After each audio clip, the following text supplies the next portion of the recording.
Anh bảo em là sửa lịch xong rồi gửi cho hai bên mà. Em sửa vào trong cái file của mình ý. Xong rồi copy cái ảnh cái đoạn mà em sửa thôi, không phải copy tất cả cả ngày đấy. Mà chỉ copy cái giải đấy thôi.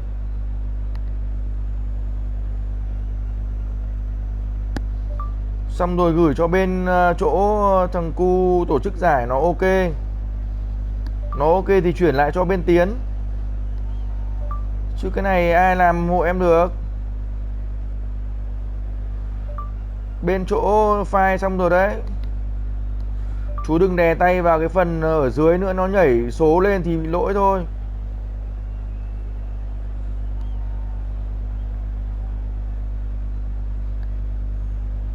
Nãy là đè lên OG17.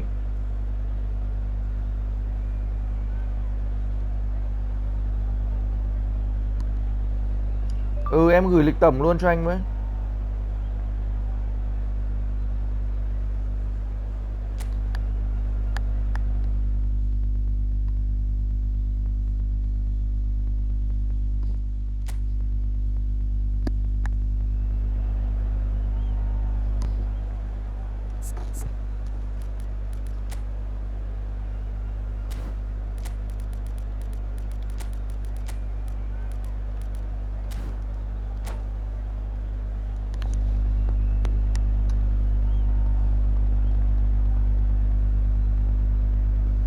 Làm gì được.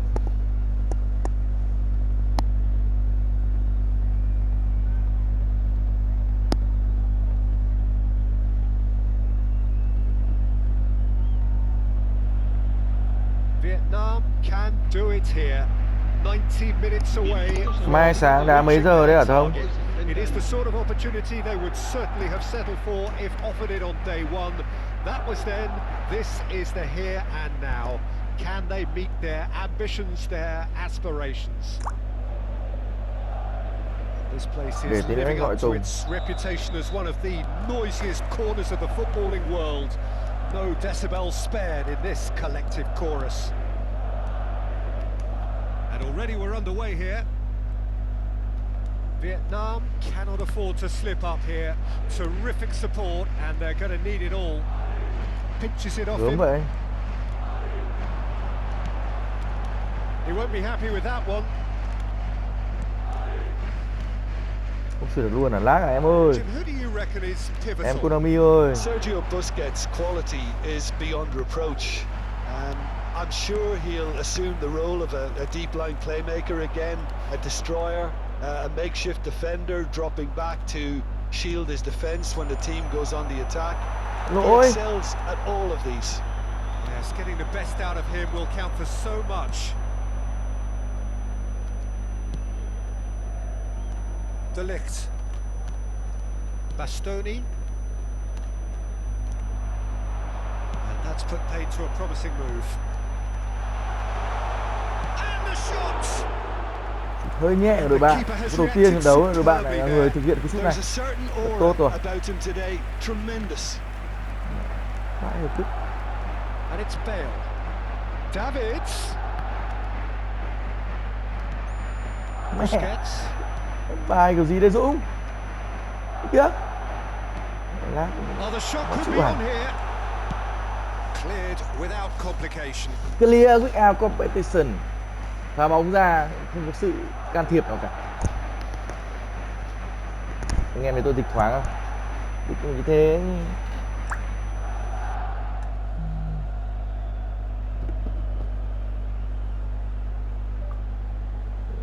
Làm sao mà thu được?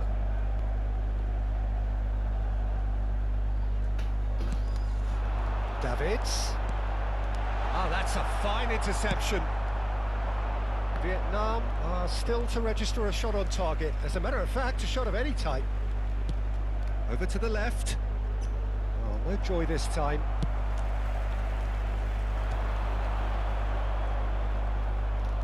Ủa vai nhà mấy thằng này qua người bị lag à? Mấy qua người nó xong rồi nó bẻ mình con vậy. Vieira. And here's Nunez. Out to the left it goes. Ơ kìa không chạy được nữa này.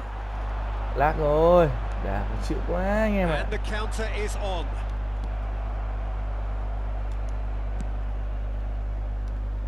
Adams. For Xavi Alonso. Vieira. Cái gì đấy mẹ. Davids.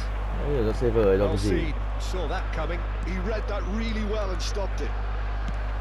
And that interception was most necessary. That was well played. Chuyền ngay. Well stopped. Ê, mới mất dậy chứ. That pass is somewhat less than ideal. Look, the game is full of ifs and buts. If only the pass could have completed its journey. Đội bạn sợ. Cười vãi.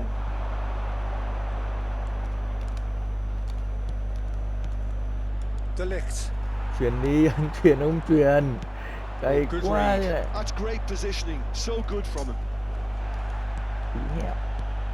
Now it's Darwin. And he welcomes it in.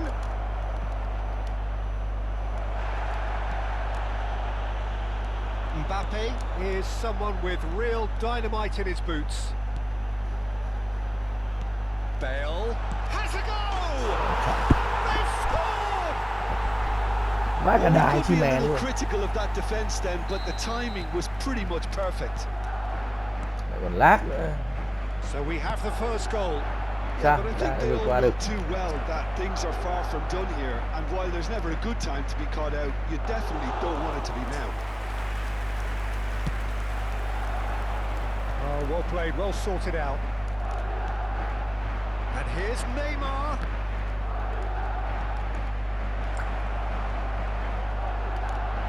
Neymar touches it back. He's got no choice here. He had to go backwards. Hay đỏ vậy. Okay, being behind at the break isn't ideal, but there's plenty of time to reply. Well played, that has snuffed out the danger. De Ligt. And he opts to go forward. And Bastoni. Sợ tôi đi chuyền bóng thì Thuram. chê. And it's Xavi Alonso. How many interceptions have we seen now? Someone's got to up the quality and set an example. Thuram. And they win it back again. Araujo is on a run down the left wing. Thuram cuts out the pass. Araujo. And that'll be the last act of the first half. Steady, solid, and for now, where they want to be. Just one goal, and they have it.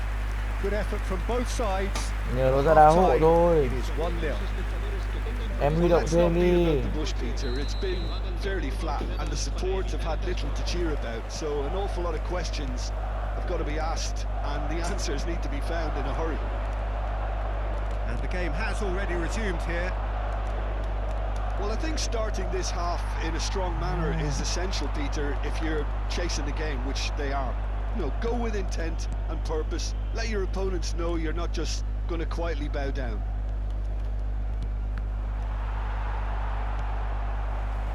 No way through. Looking for the runner. Oh, easy pickings Sao there. trận này thì nó lát không nhờ. Madrid Đá ngu applying vậy. the press here, a high press. Ơ kìa. We see this so often these days, but it does demand an awful lot of work rate and, of course, the discipline, because it has to be with everyone. It can't be with one or two. If that starts happening here, it'll just fall away. Yeah, and there are so much of them, but of course the returns can be terrific. Now it's Darwin. Nunez stood his ground strongly. Tries Một a và shot! ôi. Alonso. Lỗi. Right on the edge of the penalty area. What's he giving here? The referee Ơi. has given a free kick just Lại ngã ai outside gì the đấy? box. Hả? Messi standing over it Đi to ra the đây. backdrop of many a hopeful face. Lên đây làm sao? He's having a good look here. Đúng không Miêu? Can he finish? He's missed, but not by that far. Yeah, I think he's going to be a bit disappointed with that, Peter. You would have fancied him to at least hit the target.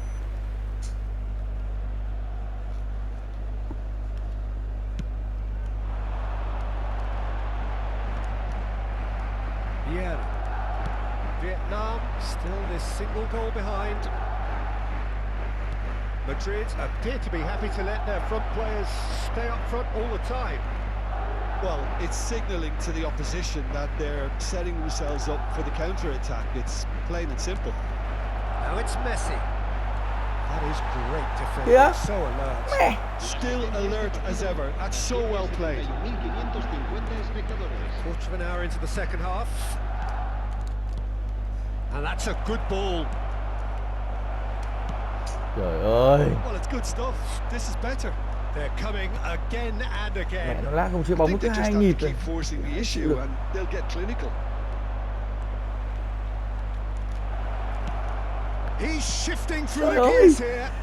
Trời ơi. And he's there to belt it away. Well read. Mẹ. The danger is Ôi, averted. em. Now it's Bale. And the pass is intercepted. And here's Nunez. Ôi, And it's Neymar. chịu thua này đúng rồi, lag quá nào chuyển được Now đâu. it's Bale. Adams calmly anticipates. Well, the idea was a good one. The execution of it, not quite so. Clearly is miffed, having made the run and not get picked out. And here's Nunez. He's picked his way through.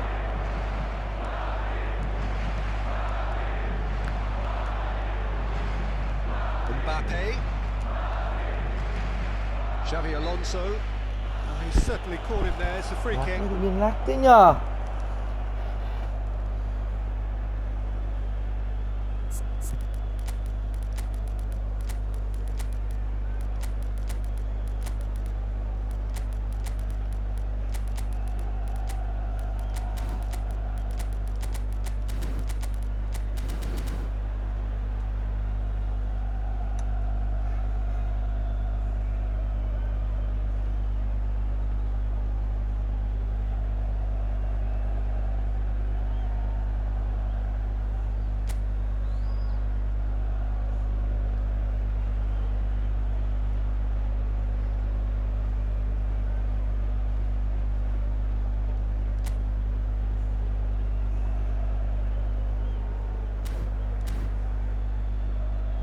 Anh em điểm danh nốt đi. Miu ơi, Miu, em bố bảo đây. Se va a producir un cambio de jugadores. El dorsal 9, el dorsal 11, Bale, el dorsal 4. Serán Your impressions so far, Jim? el Well, the dorsal time has 13, arrived to start el taking dorsal risks. They 7, may well be happy just to level this. Cristiano Ronaldo, el dorsal 8, Chiellini. Se va a realizar un cambio de jugadores. Chance! It's a goal! Sức ép như thế này. And they are right back in it. Đây rồi, họ đang chụp ảnh với nhau, bộ ngũ nguyên tử, chuyên gia và cứu thầy Dũng. Chuyện đó là tốc độ kinh hoàng của Mbappé ở bên cạnh. He'll now need to make some bold decisions to back that up. Really tidily gathered and ultimately a more than tidy finish. Yeah, I really phải là can't hậu say vệ đã hay enough không as nhưng mà to thấy how good the final ball Yeah. was. It took the defence out of the equation for that split moment, and the damage was all done. And when the manager called on him, he was only too happy to repay that faith. That's just as the manager would have seen it, an impact sub. Thơm bồm miếng nhanh lên, đi về bố đi đón mẹ Has không? certainly made things Đi interesting. xe máy đón mẹ không? Well, this is to be expected, Peter, when you've got two strong teams Đó, nó of bố fairly mình equal đón. standing. The outcome Ở nhà should nhá. all come down to finishing. And we have our very first corner. Victor Maya. Concentration levels are very good, and so is the commitment. This game could yet yield a winner.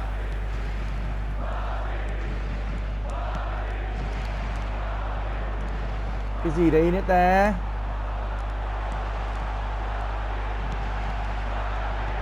Thuram attempts a clearance. Nó lag quá. Nó khó hẳn lên anh em ạ. Well, what about it? Vietnam have dragged it back at the last. Trời ơi, lag có cái hay của Whatever lag. happens, that's the kind of movement which raises hope. Ôi. Cleared without hesitation. Ui. Now it's Cristiano Ronaldo. And that's been Ôi, mẹ, thế intercepted. con chuyển He qua đã read chết. that really well and stopped it. Khó rồi. Schneider looking to add to his goal.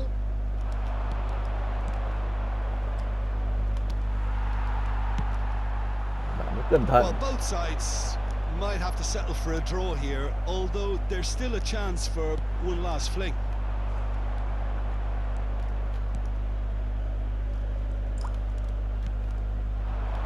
Mbappe. Oh, that's delightful. Oh, that's fabulous. Habrá 2 Oh, minutos that's de nice. descuento. That has put a halt to things. Bastone, cái gì đấy? That's been cut out. Well played. Bellingham.